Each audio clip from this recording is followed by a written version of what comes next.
গিয়ে সবার আগে একটা কথাই তুলে ধরবো সকলের সামনে। আজ থেকে 450 বছরেরও বেশি পূর্বে বাঁকুড়া বিষ্ণুপুরের মাটিতে একজন ক্ষত্রিয় বাড়ির ব্রাহ্মণ বাস করত, যে ব্রাহ্মণের নাম ছিল সনাতন দাস। ভগবান 4টে জাতির সৃষ্টি করেছেন। গীতায় বললেন চতুর্বর্গং ময়া সৃষ্টম গুণ ও কর্ম বিভাগস, আমি জীবের গুণ আর কর্ম দেখে 4টে বর্ণের সৃষ্টি করেছি। ভগবানের মুখ থেকে ব্রাহ্মণ, বুক থেকে ক্ষত্রিয়, উরু থেকে বৈশ্য, চরণ থেকে শূদ্রের জন্ম হলো। আচ্ছা আস্তে, তাহলে ভগবানের পা থেকে কার জন্ম হয়েছে? আমাদের। আমি গোপাল কৃষ্ণ পাল, আমি তো ব্রাহ্মণ নয়, আমিও শূদ্র। আচ্ছা, পা থেকে জন্মালে বুঝি ছোট হয়? পা থেকে জন্মালে যদি ছোটই হয়, তাহলে বাড়িতে গুরুদেব আসলে কোথায় প্রণাম করো? কেন মাথার সঙ্গে ঠোকাঠুকি করো না কেন? গুরুদেবের মাথা বাড়ির লোকের মাথা ঠুকে দাও পায়ে। বিশ্বকবি রবীন্দ্রনাথ ঠাকুর বললেন, আমি আসিব যাইব তোমার চরণ সেবিব, আমি তোমার পেটে হাত বুলাবার জন্য আসবো, কোথাও বলেননি। শূদ্র ভগবানের পা থেকে জন্ম। পা থেকে জন্ম মানে এই নয় যে শূদ্র 3 বর্ণের পা টিপবে। পা থেকে জন্ম মানে হলো এটা, ব্রাহ্মণ যে ঘন্টাটা বাজায় কে বানায়? শূদ্র। এখন তো কদিন আগে টিভিতে খবরে দেখছিলাম, ব্রাহ্মণ দেখি সে আবার মাথায় একটা সাদা রুমাল জড়িয়ে ইফতার পার্টিতে চলে এরম করে বসে আছে। হায় রে ব্রাহ্মণ রে, ওরে রে, আহা হা হা। দেখে এদেরকে কষ্টও লাগে, এরা কত নিচে নামবে আর। কি দুঃখ বেচারার মনে। যাক ঠিক আছে, ব্যাংক বাড়াতে হবে তো, কিছু করার নাই। হ্যাঁ, গিয়ে বসেছে। মনে রাখবেন, যার যেটা কর্ম তাকে সেইটা করতে হবে। যাকে যে জায়গায় খাটে, কেউ বা মাঠে, কেউ বা ঘাটে, কেউ রাজপাটে, ওই খাটে কি কুবজা খাটে, যে খাটে রাধা রানী খাটে। তাহলে ব্রাহ্মণ যে ঘন্টাটা বাজায় কে বানায়? শূদ্র। ক্ষত্রিয় যুদ্ধ করে দাড়ি তলোয়ার নিয়ে, কে বানায় তলোয়ারটা? শূদ্র। বৈশ্য ব্যবসা করে দাড়ি পাল্লা নিয়ে, কে বানায়? শূদ্র। আর সব থেকে বড় আশ্চর্য হচ্ছে, ব্রাহ্মণ ক্ষত্রিয় বৈশ্য যেখানে ডুব দিতে যায় পতিত পাবনী মা গঙ্গার জলে, গঙ্গার জন্ম কোথা থেকে? ভগবানের চরণ থেকে। চরণের গঙ্গাতে ডুব দিতে যাও আর চরণের শূদ্রকে ছোট বলো, এই কথা তো চলবে না। আর যারা এইটা বলে, বুঝবেন তারা সমাজকে ভাগ করে দেওয়ার চেষ্টা করছে। এমনও ভক্তের ঘর আছে যেখানে ভগবান নিজে হাতে আহার করে গেছে, তার চিহ্ন পর্যন্ত পড়ে আছে। যুক্তি দিয়ে পণ্ডিত হওয়া যায়, যুক্তি দিয়ে মারামারি করা যায়, যুক্তি দিয়ে কোনোদিন ভক্তি অর্জন করা যায় না। যুক্তি তর্কের অনেক ঊর্ধ্বে ভক্তি। সনাতন ধর্মের ক্ষত্রিয় বাড়ির যে ব্রাহ্মণ ছিল তার নাম ছিল সনাতন দাস। সনাতন দাস কি করতেন? তিনি পেশায় যোদ্ধা ছিলেন, দেশকে রক্ষা করতেন, যুদ্ধ করতেন। তিনি কর্ণাটকে যুদ্ধ করতে গিয়ে একটা ক্ষত্রিয় বাড়ির মেয়েকে পছন্দ করে বাড়িতে বিয়ে করে এনে তুলেছিলেন। মেয়েটির নাম ছিল শিলাবতী। বৈষ্ণব মহাজন প্রথমেই লিখছেন, বিষ্ণুপুরে ছিল এক, ছিল উলুধ্বনি,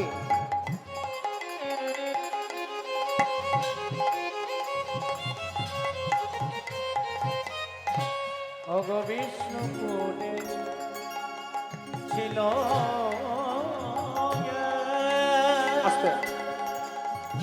এই মালাটা তো আমার গলার যে মালাটা, এটা মায়েরই পাওয়ার কথা।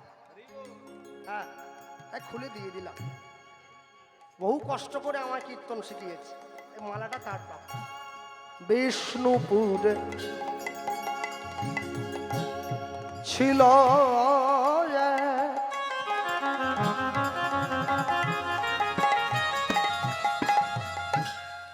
ওগো ক্ষত্রিয় ব্রাহ্মণী, দেবদ্বিজে ভক্তি সদাই, ভক্ত শিরোমণি নিতাই গৌর প্রেমানন্দে হরি বল। ছিল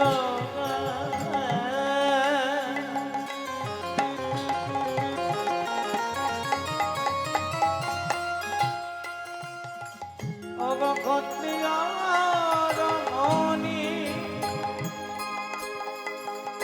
ওগো দেবদ্বিজে ভক্তি সদা, ভক্ত শিরোমণি।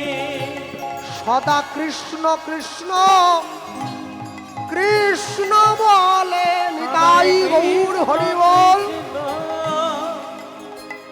কৃষ্ণ বলে সদাই কৃষ্ণ কৃষ্ণ কৃষ্ণ বলে। সদাই কৃষ্ণ কৃষ্ণ সদাই বলে। ওগো ভাসে সদাই নয়ন জলে। সদাই কৃষ্ণ কৃষ্ণ কৃষ্ণ বলে। ওগো গোবিন্দ দয়া করো বলে। কৃষ্ণ কৃষ্ণ কৃষ্ণ বলে। বলি তুমি কৃষ্ণ আমার হলে বলে। সদাই কৃষ্ণ কৃষ্ণ কৃষ্ণ বলে। ওগো আমি কৃষ্ণ তোমার হলাম বলে। কৃষ্ণ কৃষ্ণ কৃষ্ণ বলে। আমায় রেখো তোমার চরণ তলে। কৃষ্ণ কৃষ্ণ কৃষ্ণ বলে। বলি আমি তোমার হলাম বলে। কৃষ্ণ তাই কৃষ্ণ গৌর কৃষ্ণ হরি বল। বলে। আমি তোমার হলাম। কৃষ্ণ কৃষ্ণ কৃষ্ণ বলে। কৃষ্ণ কৃষ্ণ কৃষ্ণ বলে। অকদেবতী যে ভক্তি সদাই ভক্ত শিরোমণি। অকদেবতী যে ভক্তি সদাই ভক্ত শিরোমণি। ভক্তি যখন ভোজনের মধ্যে প্রবেশ করে ভোজন তখন প্রসাদ হয়ে যায়। ভক্তি যখন ঘরের মধ্যে প্রবেশ করে ঘর তখন মন্দির হয়ে যায়। ভক্তি যখন জলের মধ্যে প্রবেশ করে জল তখন চরণামৃত হয়ে যায়। ভক্তি যখন দেহে প্রবেশ করে পা তখন চরণ হয়ে যায়। আর ভক্তি যখন সম্পূর্ণ দেহে বিরাজ করে মানুষ তখন সাধু হয়ে যায়। মনে রাখবেন, যারা বসে আছেন যে সমস্ত বাবা মায়েরা, আপনারা চাইলে কিন্তু আপনাদের বাড়ির ছেলে মেয়েদেরকে ডাক্তার, ইঞ্জিনিয়ার, উকিল, ব্যারিস্টার তৈরি করতে পারেন, আমি না বলবো না। কিন্তু চাইলেই বাড়ির ছেলে মেয়েদেরকে ভক্ত তৈরি করতে পারবেন না। ভক্ত হওয়া বড় শক্ত। পণ্ডিত রয়েছে বসে, গাছের ফল গাছে রয়েছে, বৃন্ত পড়েছে খসে। মানুষের জীবনে চাওয়া অনেক, কিন্তু পূরণ করবার মালিকটা সে। কেন? সবার আগে দেখতে হবে আমি যে জিনিসটা চাইছি সেটা চাওয়ার মতো আমার যোগ্যতা আছে কিনা। আমি যদি যোগ্যতা না রেখে চাই, অনুকূলচন্দ্র ঠাকুর একটা কথা বলেছিলেন, যোগ্যতা নাই দাবি করে বেঘর পথে তারাই মরে। যার যোগ্যতা নাই কিন্তু দাবি অনেক, তার জীবনে মৃত্যু খুব অবশ্যম্ভাবী। কেন? মনে রাখবেন, আজকে যারা বাড়ির ছেলে মেয়েদেরকে পড়াশুনো শেখাচ্ছেন, কিন্তু পড়াশুনো শেখানোর সঙ্গে সঙ্গে চাকরি বাকরি করাবেন, উন্নত তৈরি করবেন, কিন্তু একবার বুঝে দেখবেন বাড়ির ছেলে মেয়েদের মধ্যে সংস্কার দিচ্ছেন কি? কদিন আগে দেখেননি টিভির পর্দায় 4 বছরের ছোট একটা ছেলে এসে শনি চ্যানেলে দাঁড়িয়ে বলেছিল, হাই হ্যালো ছাড়ো, হরে কৃষ্ণ বলো। ভাগবত দাস ব্রহ্মচারী বৃন্দাবন থেকে এসেছে, মাথায় টিকি আছে, মাথা ন্যাড়া, ধুতি পাঞ্জাবি পরা, গলায় তুলসীর মালা দেও। লোকে আমায় ভিডিওটা পাঠাচ্ছে, দাদা দেখো, শুধু দেখো 4 বছরের ছেলে কি বলাটাই না বলছে। নেহা কক্করকে বলছে হাই হ্যালো ছাড়ো, হরে কৃষ্ণ বলো। তাহলে ওটা নিয়ে তুমি লাফালাফি করছো কি জন্যে? 4 বছরের ছেলে হরে কৃষ্ণ বলে, 80 বছরের বুড়ো সোনারপুর বাজারের মোড়ে বসে তাস খেলে, তার বোধ হয়নি।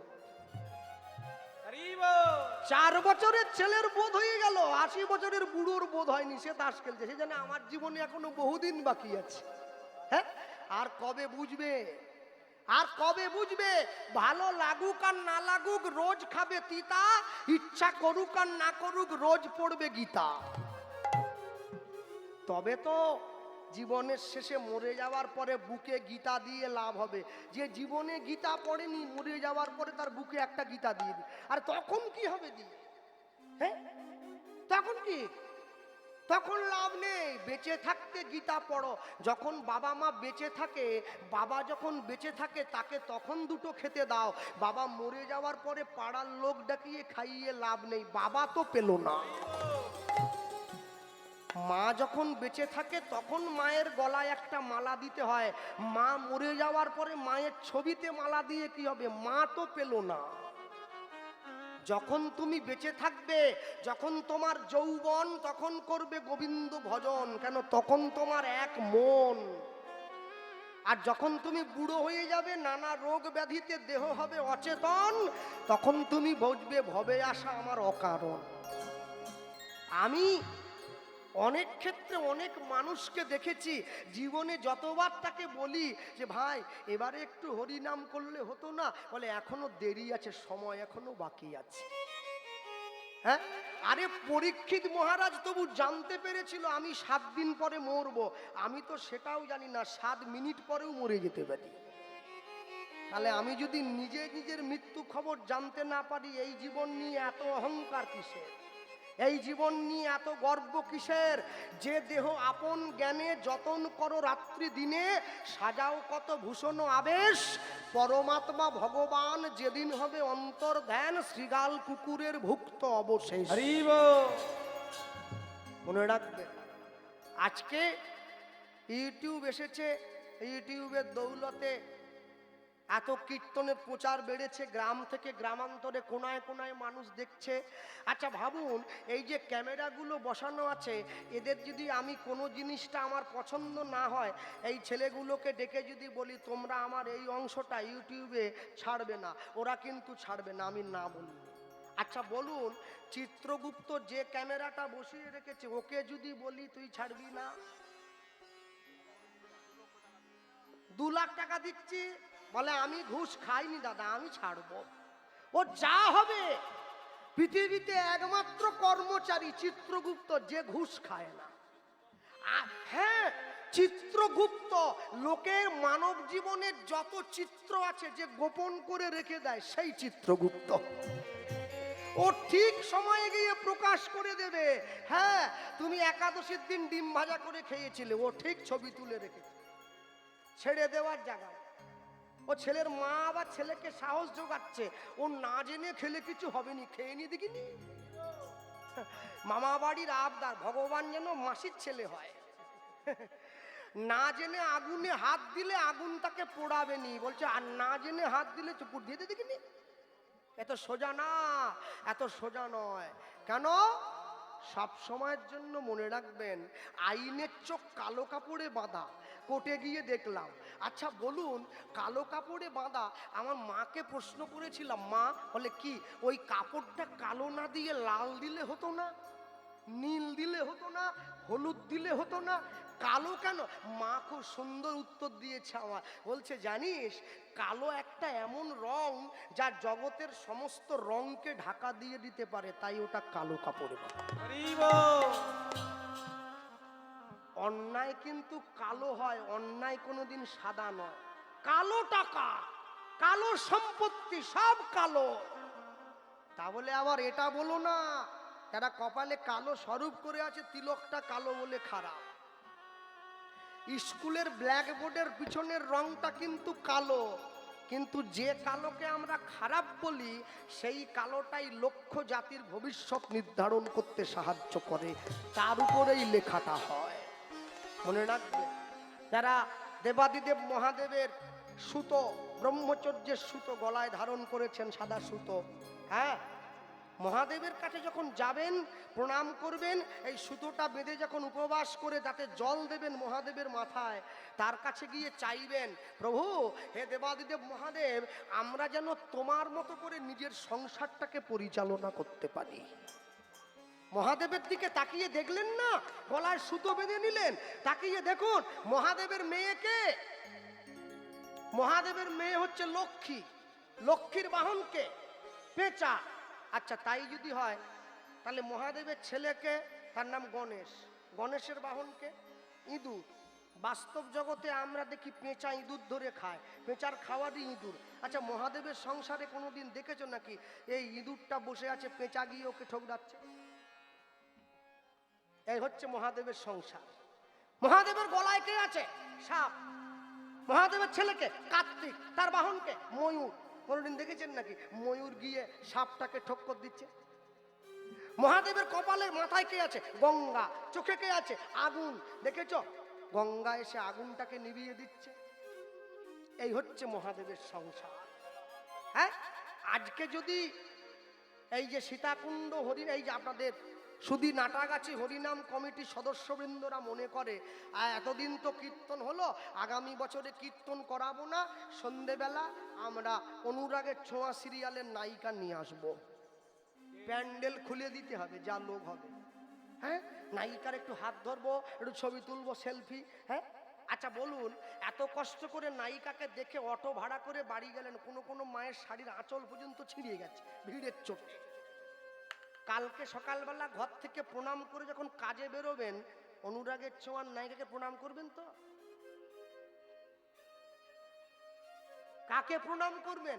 মহাদেবের বাগছাল মাখা খালি গায়ে ছাই মাখা ছবিটা। ভারতবর্ষের মানুষ, ভারতবর্ষের দেবতা পর্যন্ত গোটা বিশ্বকে বুঝিয়ে দিয়েছে ভারতবর্ষ ভোগকে ভালোবাসে না, ত্যাগকে ভালোবাসে। মহাদেবকে দেখে দেখো। একটা MA পাস করা ছেলে যখন রাস্তার মোড়ে গিয়ে চায়ের দোকান করে তখন দুঃখ হয় না, দুঃখ হয় তখন যখন দেখি একটা MA পাস করা ছেলে একটা ঝাড়ুদারের চাকরি করবে বলে একটা মাধ্যমিক ফেল করার নেতার পা টিপছে, দুঃখ হয় তখন। শিক্ষা যদি নাঙল চালায়, মূর্খ যদি করে দেশের শাসন, অনিবার্য হবে ভাই এই সমাজের পতন। কেউ আটকে দিতে পারবে না, তোমাকে তোমার অভিষ্ট লক্ষ্যে ফিরে যেতে হবে। হ্যাঁ, আমরা মানুষকে বোঝাতে বোঝাতে পাগল হয়ে যাচ্ছি, মুখ দিয়ে ফেনা উঠে যাচ্ছে। একবার তুলসীর মালা পরবে, যে নিরামিষ খাও সেও পরবে, যে আমিষ খাও সেও পরবে। আর বাজারে কিছু চ্যাংড়া বেরিয়ে গেছে, সেগুলো বলছে মালা খুলিয়ে দাও, মালা ছিঁড়িয়ে দাও, তোমাদের দরকার নেই ওসব সব। কি চ্যাংড়া মোড়ে? হ্যাঁ, বলে না, ভগবান যখন আমাদের জন্ম দিয়েছিল মালা কি পরিয়ে দিয়েছিল? বলে মোটে দেয়নি। তাহলে মালা যদি ভগবান দরকার বলে মনে করত, পরিয়েই তো দিত, দেয়নি মানে দরকার নেই, ছেড়ে দাও। তো সেই আসরে আমি ছিলুম নি, আমি থাকলে ওনাকে বলতুম, বাবু ভগবান যখন আমাদের জন্ম দিয়েছিল জামা কাপড় পরিয়েছিল কি? বলে না। মরার পরে কি কাপড় জামা পরাবে? বলে না। তাহলে কি পড়ার খুব দরকার ছিল, এমনি ঘুরলে হতো নি? বলে কাপড় জামা পরা হয় লজ্জা ঢাকা দেওয়ার জন্য। আমি বলতাম মালা পরা হয় সনাতন সংস্কৃতিকে রক্ষা করার জন্য। হরি বল, হরি বল। তোমাকে জীবনের প্রকৃত উদ্দেশ্য বুঝে নিতে হবে। সেই নিয়ে সে আবার বলেছিল, বিনয় বাদল দীনেশ কি মালা পরত, রবীন্দ্রনাথ ঠাকুর কি মালা পরত? ওরে অসভ্য রে, রবীন্দ্রনাথ ঠাকুরের সঙ্গে মালার সম্পর্ক কি আছে? সবাই কি রবীন্দ্রনাথ হবে নাকি? হ্যাঁ, ওটা একজনই হবে, সবাই হবে না। রবীন্দ্রনাথ ঠাকুর মালা পরেনি যেমন তার অন্তরে সংস্কারটা বজায় ছিল। আমি মালা পরিনি যেমন বাবাকে বাবা বলি না ড্যাড বলি। রবি ঠাকুর কোন দিন বলেছে বাপকে ড্যাড বলে? আমেরিকার থেকে যারা ইস্কনে এসেছে হরে কৃষ্ণ বলতে পারে না, বলে হরে কৃষ্ণ, হরে কৃষ্ণ। কিন্তু দুঃখটা কি জানেন? ওরা বলতে পারে না তবু বলে, আমি বলতে পারি কিন্তু বলি না। দুঃখ জীবনে সব থেকে এটা। প্রেম সে বলবে, আনন্দের সঙ্গে বলবে, হাসি মাখা বদনে, ছলো ছলো নয়নে, হাসি মাখা বদনে, ছলো ছলো নয়নে, আনন্দ কাননে মন ভ্রময়নি বাত। হরি বলো, হরি বলো মন রে আমার, উলুধ্বনি হরি হরি বল। হরি বল, হরি বল মনরে আমার, হাসি মাখা বদনে, চলো চলো নয়নে, বাহু তুলে বলো প্রেম সে। বদনে। আস্তে আস্তে হাত তোলা যাবে, সবাই তালি দেওয়া যায়, দাও জোরে দাও। হাসি মাখা বদনে, ছলো ছলো নয়নে, হাসি মাখা বদনে, চলো চলো নয়নে, বলো আনন্দ কাননে মন, উলুধ্বনি কাননে মন ভ্রময়নি বাত। হরি বল, হরি বল মন রে আমার, হরি বল, হরি বল মনরে আমার, হরি বল, হরি বল মনরে আমার। এই গতি নাই, গতি নাই এই হরি নাম ছাড়া, কণ্ঠ ভরিয়া গাও হয়ে আত্মহারা।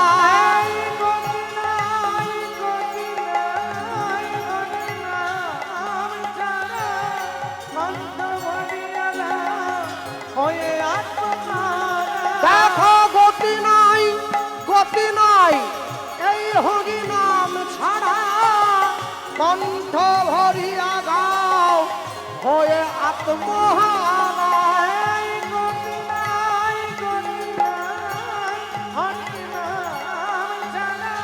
কণ্ঠ ভরিয়া গাও হয়ে আত্মহারা। ওগো ওই দেখো তোমার বন্ধু তরিতেছে ভব সিন্ধু। ওই দেখো তোমার বন্ধু তরিতেছে ভব সিন্ধু। তুমি ওই দেখো,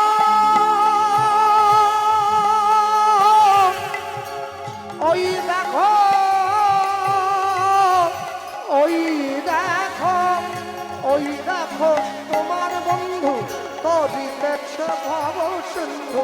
ওই দেখো তোমার বন্ধু তরিতেছে ভব সিন্ধু। হাত ধরে তোমায় সে, হাত ধরে তোমায় সে করে দেবে পার। হরিবল হরিবল তাই গৌর হরিবল। হরিবল হরিবল মনরে আমার। হরিবল হরিবল মনরে আমার। কেউ তো কারো নয় এ কথাটা সত্য, তুমি ভেবেও দেখো মন সবই যে অনিত্য। কেউ তো কারো নয় এ কথা যে সত্য। ভেবে ভেবো না মন সদা নিত্য। ওই দেখো শ্মশানে কিবা রাত্রি দিনে, ওই দেখো শ্মশানে কিবা রাত্রি দিনে। তুমি ওই দেখো শ্মশানে কিবা রাত্রি দিনে। ওই দেখো শ্মশানে কিবা রাত্রি দিনে। পুরিতেছে মানুষে পুরিতেছে মানুষে যত অহংকার।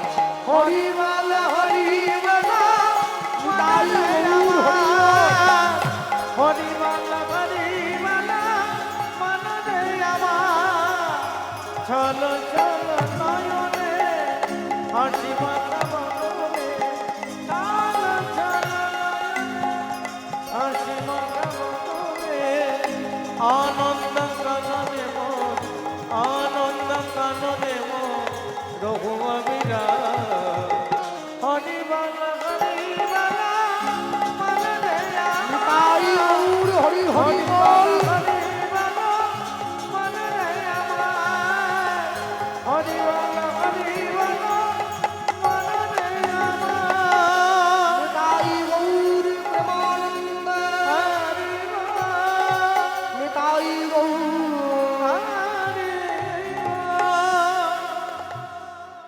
স্বামী স্ত্রীর দুঃখের সংসারে ভগবানকে নিয়ে দুইজনে বেঁচে থাকে।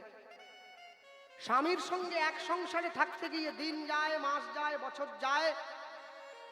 মা হয়ে গিয়েছিল সন্তান সম্ভবা মা। যেদিন থেকে মা জানতে পেরেছে আমার গর্ভে সন্তান এসেছে, সেদিন থেকে গোবিন্দ চরণে গিয়ে নয়নের জলের পরিমাণটা বাড়িয়ে দিয়েছে।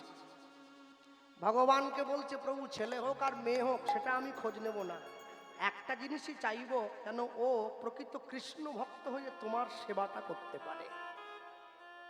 ভগবানকে বলছে। আস্তে আপনারা যখন জমিতে চাষ করতে যান, শুকনো জমিতে কি বীজটা পুঁতে দেন? তা তো পোতেন না, আগে জমিটা তৈরি করতে হয়।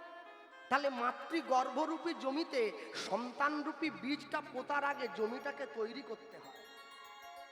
সন্তান গ্রহণের আগে গুরু দীক্ষা নিতে হয়, স্নান করতে হয়, নতুন কাপড় পরতে হয়, গোবিন্দ চরণের নয়নের জল দিতে হয়, তার কাছে অনুমতি নিতে হয়, প্রভু আমি সৃষ্টি করতে যাচ্ছি, অনুমতি দাও যেন কৃষ্ণ ভক্ত সন্তান হয়। রাবণের বউয়ের নাম কি? মন্দোদরী।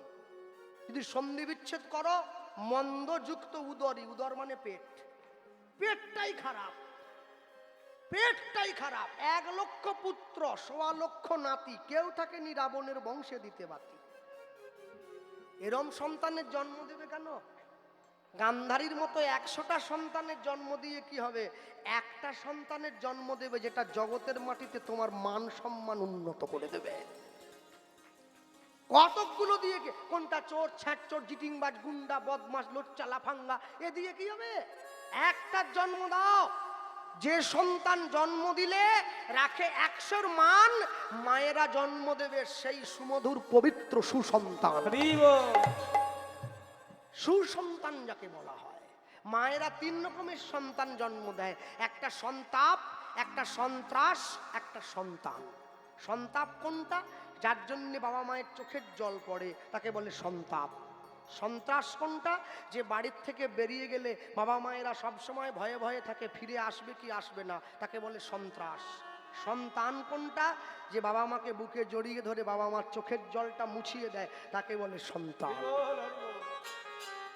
হ্যাঁ, এই যে আমার মাকে দেখছো পাশে বসে আছে, সারা বছর কীর্তন হয়ে যাওয়ার পরে, আমি তো ছোটখাটো কীর্তনিয়া, তা আমার মা আমার লাভের পয়সাটা একটু অংশ পুঁজি কেটে বাইরে সরিয়ে রাখে, বছরের শেষে বৃদ্ধাশ্রমে গিয়ে বৃদ্ধ মায়েদেরকে একটা কাপড় আর 50টা টাকা, একটা মিষ্টির প্যাকেট হাতে দেই। মায়েরা দাঁড়িয়ে থাকে যেদিন আমি যাব, আমাদের সন্তান আসছে। ওহ, যাওয়ার পরে তাদের যে কি আনন্দ, বরণ করে ঘরে তোলে আমায়, বুকে জড়িয়ে ধরে, কত চোখের জল, কত অনুনয়, কত ভালোবাসা, আশীর্বাদ করে, প্রণাম করি পায়ে হাত দিয়ে, বাবা জীবনে বড় হও। সব মায়েদেরকে প্রশ্ন করি, মা তোমার ছেলে খুব গরিব ছিল তাই তোমায় বাড়ির বাইরে বের করে দিয়েছে না? কোনো মায়েরা বলে না আমার ছেলে গরিব ছিল, কি বলে জানো, আমার ছেলে বড় ব্যবসা করে। কোনো মা বলে আমার ছেলে মাসে 1,00,000 টাকা বেতন পায়। তাহলে তোমায় তাড়িয়ে দিল কেন? বলে সন্তানের বড় বেতনে মায়ের স্থান হয়নি তাই তাড়িয়ে দিয়েছে। এই ভারতবর্ষের মধ্যে যতগুলো রাজ্য আছে সব থেকে শিক্ষিত রাজ্য হচ্ছে কেরালা। 95% এডুকেটেড পিপল কেরালায় বাস করে, 95% শিক্ষিত লোক। কিন্তু ভারতবর্ষে যতগুলো রাজ্য আছে সব থেকে কেরালায় বৃদ্ধাশ্রমের সংখ্যা সবচাইতে বেশি, 93%। তাহলে আমরা কিরম শিক্ষিত হলাম যে শিক্ষা আমার বাবা মাকে হাত ধরে বাড়ির বাইরে বের করে দেবে? হ্যাঁ, যতই যাও না মন্দির মসজিদ, যতই যাও না তীর্থস্থান, বাবা মাকে না বাসিলে ভালো পাবে না কোনোদিন ভগবান। পিতা মাতাকে যদি সম্মান না করো তোমার জীবনের সব বৃথা। ওই অনেকটা বিদ্যে বোঝাই বাবু মশাইয়ের মতো। বিদ্যে বোঝাই বাবু মশাই চড়ি শখের বাটে, মাঝিরে কয় বলতে পারি সূর্যি কেন ওঠে? মাঝি বলে বাবু আমি তো স্কুলে যাইনি, কি করে বলবো? পণ্ডিত তখন বলে ওরে যার জীবনে শিক্ষা নাই তার 12 আনাই নিচে। এমন সময় নদীতে ঝড় উঠে গেছে, মাঝি ছুটে গিয়ে বলে বাবু সাঁতার জানা আছে? পণ্ডিত তখন বলে আমার অনেক কিছু জানতে গিয়ে সাঁতারটা জানতে ভুলে গেছি। বলে আমার তো 12 আনা নিচে, তোমার 16 আনাই বৃথা। ওই ঝড় আসছে, নৌকো ডুববে, আমি তবু খেটিয়ে খেতে পারবো, তুমি তো ডুবে মরবে। হ্যাঁ, পিতা মাতাকে শ্রদ্ধা না করলে যতই তুমি পুঁজি জমাও না কেন তোমার জীবনের তরিটা কিন্তু শেষে গিয়ে ডুবে যাবে, তুমি ভাসাতে পারবে না। ভগবানের কাছে গিয়ে নয়নের জল দিচ্ছে, ভগবান সব সইতে পারে, দুটো জিনিস পারবে না, একটা ভক্তের অহংকার, একটা ভক্তের চোখের জল, ভগবান সইতে পারে না। ভগবান জীবনে 2 বার হাসে, কখন জানেন? যখন নার্সিংহোমের বিছানায় রুগী শুয়ে থাকে, ডাক্তার গিয়ে রুগীর সামনে দাঁড়িয়ে বলে তোমার কোনো চিন্তা নেই, আমি যখন আছি তুমি বাঁচবে। ভগবান হাসে, তুমি ডাক্তার হয়ে ওকে যে বাঁচার গ্যারেন্টি দিয়ে দিলে, তুমি নিজে কতক্ষণ বাঁচবে সে গ্যারেন্টি তোমায় দেবে কে? ডাক্তার। বলে না, একটু মনের জোরটা বাড়াচ্ছিলাম আর কি। হ্যাঁ, মনের জোরটা বাড়াচ্ছিলাম। মানুষ নাকি মরে গেলে 3.5 হাত জমি দেয়, আমি যদিও জানি না, মরার পরে বুঝতে পারবো কতটা দিচ্ছে। হ্যাঁ, কিন্তু করোনায় যারা মরিয়ে গেছে ওরা তো সেটাও পায়নি, একটার ওপর টেনে নিয়ে গিয়ে আরেকটাকে ফেলে দিয়ে।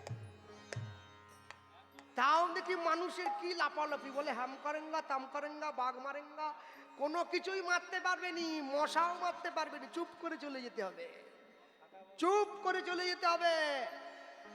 ভক্তমণ্ডলী, ভক্তিমতী মায়েরা, আরেকবার ভগবান হাসে কখন জানেন? যখন দুই ভাই ফিতা ফেলে জায়গা ভাগ করে, তোর 5 কাঠা আমার 5 কাঠা, ভগবান হাসে, কার সম্পত্তি কাকে দাও রে? পরের জায়গা পরের জমি ঘর বানাইয়া রই, আমি তো সেই ঘরের মালিক নই। গিয়ে দাঁড়িয়েছে সামনে, ভগবানের চরণে নয়নের জল দিল, দৈববাণী করল, অচিরাতে তোমার ঘরে এক পুত্র সন্তান জন্ম গ্রহণ করিবে, জন্মগ্রহণ করিবে। আমার ভক্তির বলে সন্তান বলবান হইবে, বলবান হইবে। এই সন্তান রাজা থেকে মহারাজা হইবে, মহারাজা হইবে। এই আমার মনের কথা, এই আমার মনের কথা, নিশ্চয় ফলিবে। এই আমার মনের কথা, নিশ্চয়।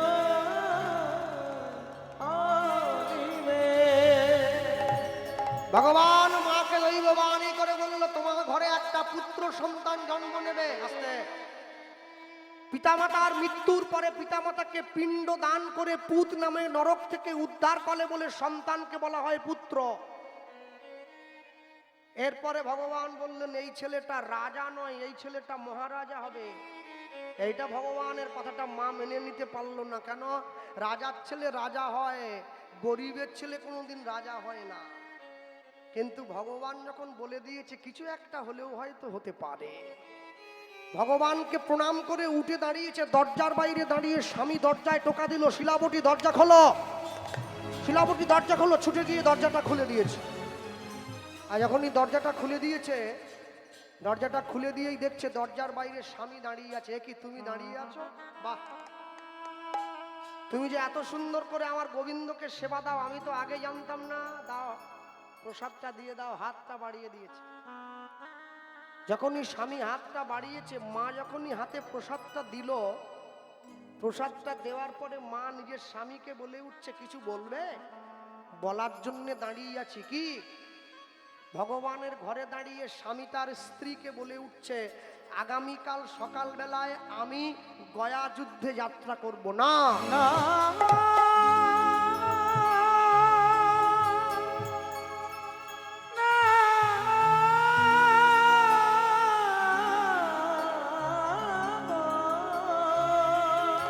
ছুটে গিয়ে নিজের স্বামীর চরণটা জড়িয়ে ধরল,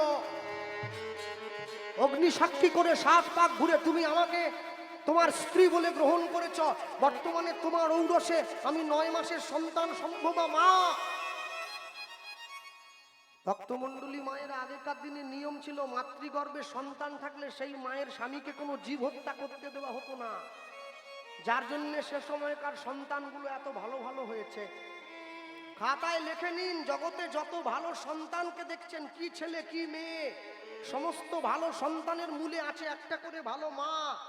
মা যদি ভালো হয়, তার সন্তানকে ভালো হতেই হবে, খারাপ হওয়ার কোনো জায়গা নেই। হিরণ্যকশিপু দৈত্য ছিল, ছেলেটা প্রহ্লাদ হয়ে গেল। মা কয়াধু বড্ড ভালো ছিল। রাবণের বাবা বিশ্বশ্রবা মুনি ছিল, ছেলেটা রাবণ হয়ে গেল। মা নিকষাটা বড্ড খারাপ ছিল। তাকিয়ে দেখো, কৌশল্যার মতো মা পেয়েছে বলে ছেলেটা রামচন্দ্র হলো। রামচন্দ্র হলো। দেবকীর মতো মা পেয়েছে বলে ছেলেটা কৃষ্ণ হলো। কৃষ্ণ হলো। শচী মায়ের মতো মা ছিল বলে ছেলেটা মহাপ্রভু হলো। মহাপ্রভু হলো। শুধু তাই নয়, সারদা দেবীর মতো মা পেয়েছে বলে ছেলেটা বিশ্বকবি রবীন্দ্রনাথ হলো। রবীন্দ্রনাথ হলো। প্রভাবতী দেবীর মতো মা ছিল বলে ছেলেটা সুভাষচন্দ্র বসু হলো। সুভাষচন্দ্র বসু হলো। ভগবতী দেবীর মতো মা ছিল বলে ছেলেটা বিদ্যার সাগর হলো। বিদ্যার সাগর হলো। কল যদি ভালো হয়, জল ভালো হবে। গাছের গোড়া যদি ভালো হয়, ফল ভালো হবে। মা যদি ভালো হয়, সন্তানকে ভালো হতেই হবে।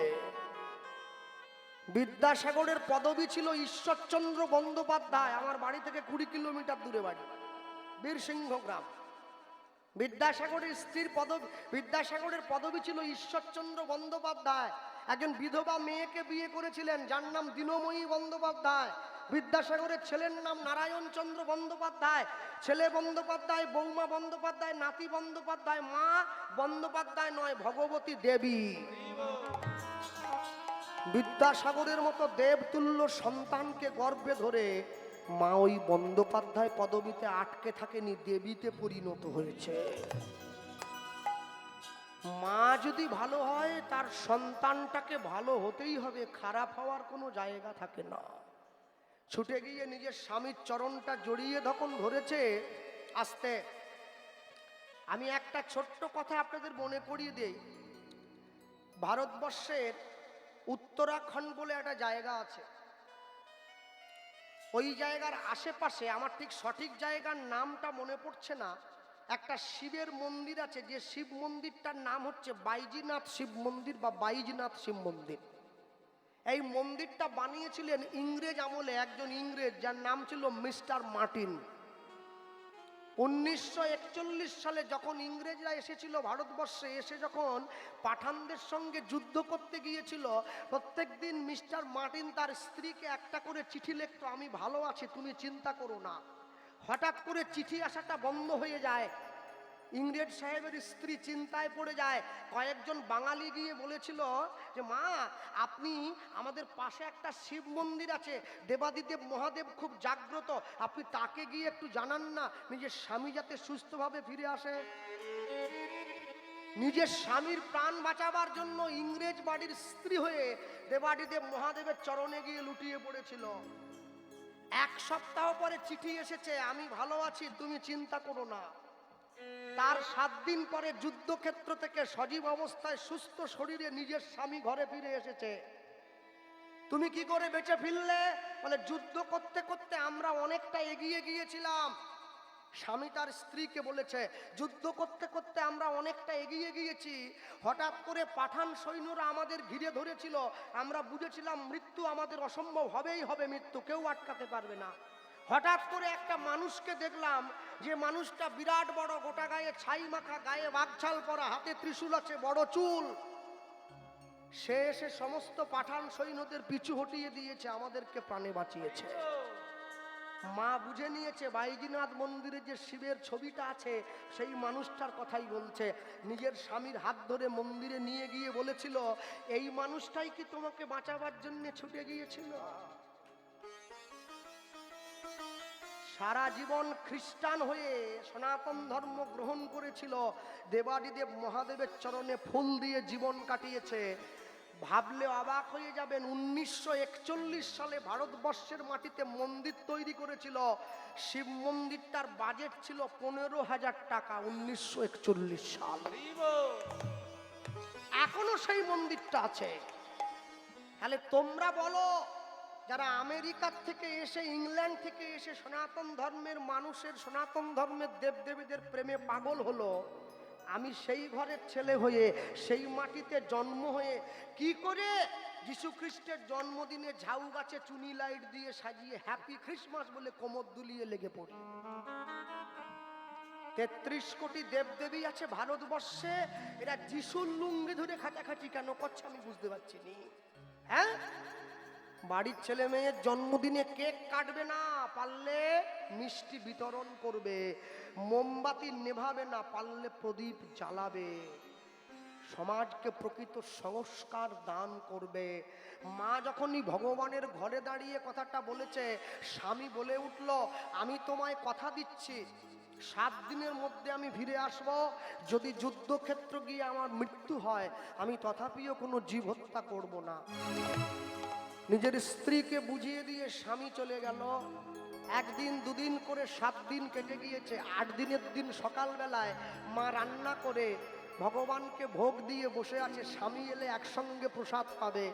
সকাল গড়িয়ে দুপুর হলো, দুপুর গড়িয়ে বিকেল হলো, বিকেল গড়িয়ে সন্ধে হয়ে গেল, স্বামী এলো না। সন্ধেবেলায় মা তুলসী তলায় প্রদীপটা নিয়ে দিতে যাচ্ছে, পাষাণ বলিয়া ডাকিছ যারে, সে তো পাষাণ নয়, ডাকিতে ডাকিতে হৃদয় ঝুরিলে পাষাণ কথা কয় উলুধ্বনি নিতাই গৌর হরি বল। সে তো পাষাণ কাঁদিতে কাঁদিতে নয়নে ঝুরিলে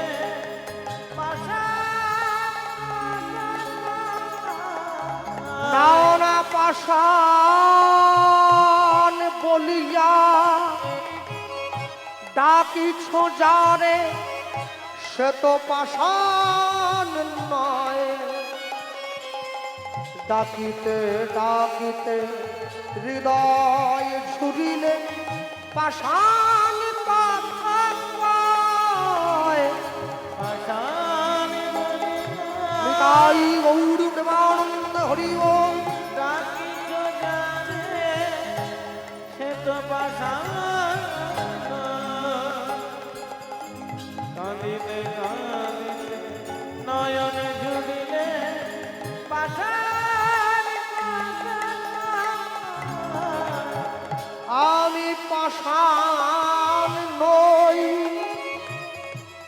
আমি পাষাণ নই, আমি পাষাণ নই, আমি পাষাণ নই, আমি পাষাণ আমি পাষাণ আমি পাষাণ আমি পাষাণ বলো কি দিয়া তোমায় পুজিব, বলো কি আছে মোর সম্বল।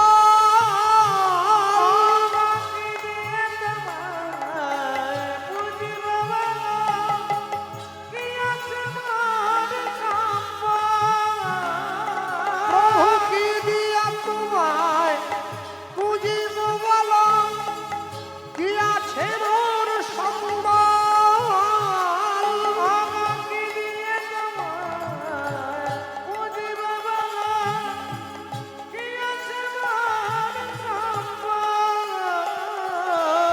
ভক্তি অশ্রু দিয়া তোমার পুজিব চরণ তল।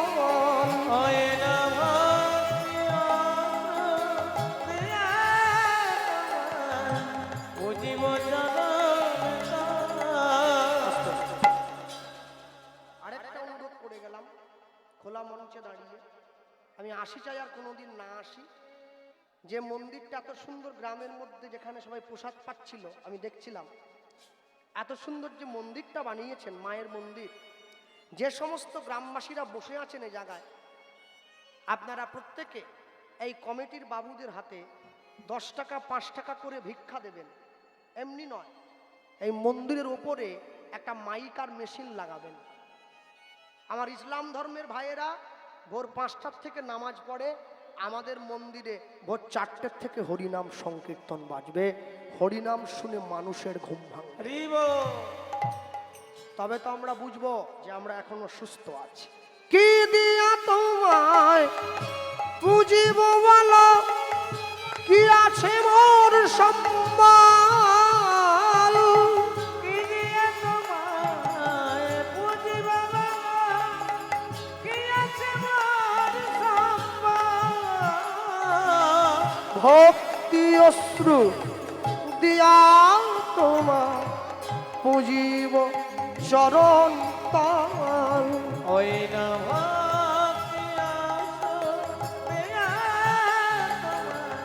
পুজিব চরণ নানা পাষাণ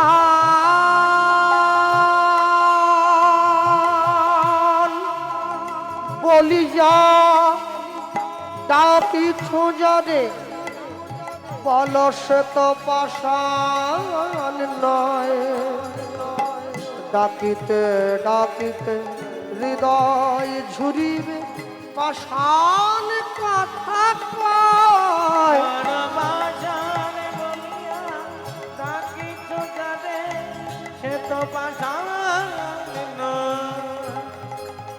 ডাকিতে ডাকিতে নয়ন জুড়িলে পাশান কাঁদে কাঁদো।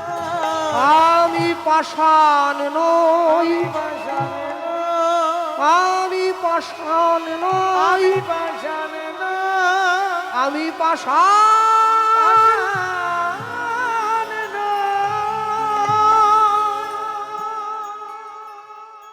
মন্দিরে গিয়ে ভগবানের মন্দিরে মা যখন তুলসী তলায় প্রদীপটা নিয়ে দিতে গেল, মায়ের হাত থেকে সন্ধ্যা প্রদীপটা মাটিতে পড়ে গেল। হিন্দু বাড়িতে নিয়ম আছে, তুলসী তলায় প্রদীপ যদি হাত থেকে মাটিতে পড়ে যায় সংসারে অমঙ্গল হয়। লোক মুখে সংবাদ এলো, মা 7 দিনের গয়া যুদ্ধে তোমার স্বামী তোমায় ছেড়ে সারা জীবনের মতো বিদায় নিয়েছে। মা ছুটে গিয়ে ভগবানের মন্দিরে আছাড় খেয়ে পড়েছে, প্রভু আমি কোনোদিন তোমায় কষ্ট দেইনি, আমি কোনোদিন তোমায় দুঃখ দেইনি, তোমায় যন্ত্রণা দেইনি, তবে কেন আমার জীবন থেকে সব সুখ তুমি কেড়ে নিলে? যে ভগবানকে ভালোবাসে ভগবান তাকে কষ্ট দেয়, যে ভালোবাসে না তাকে তো কষ্ট দেয় না। তাহলে যে ভগবানকে ভালোবাসে ভগবান তাকে কষ্ট দেয় কেন দেয় জানো? বলে পরীক্ষা তারই নেওয়া হয় যে পড়াশুনো করে এসেছে, যে পড়াশুনো করেনি তার আবার কিসের পরীক্ষা? স্যাকরার দোকানে পুরনো সোনাটা বিক্রি করতে গেলে দোকানদার আগুনে পুড়িয়ে খাদটা বাদ দিয়ে তারপরে সোনাটা কিনে নেয়। দেহ সোনাটা গোবিন্দ চরণে দিতে গেলে এই দেহ থেকে যে খাদগুলো আছে দুঃখের আগুনে পুড়িয়ে তারপরে তো তার চরণে যেতে হবে। মা দাঁড়িয়ে কাঁদছে, পাড়ার লোকেরা মাকে বলছে, মা ইহ জগতে যার কেউ নেই তার নাকি ভগবান আছে।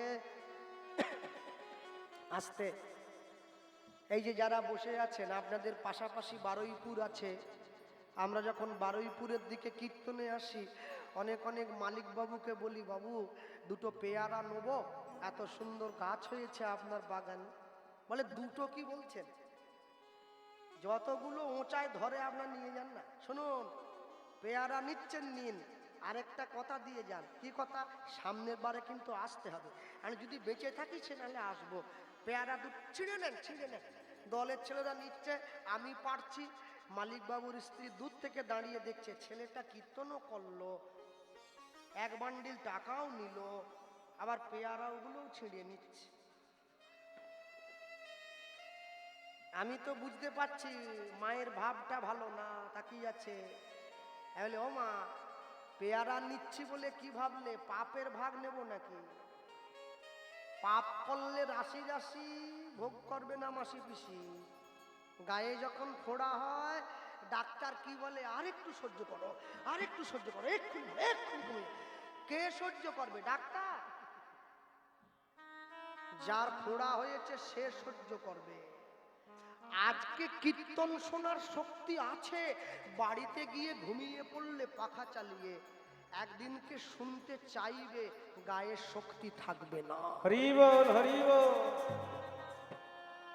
এমনও মানুষ আছে যে বিছানায় খেয়ে দিয়ে শুয়েছে, বাড়ির লোকেরা হরিনাম করছে, প্রাণটা চলে গেল, সেটাও মরণ।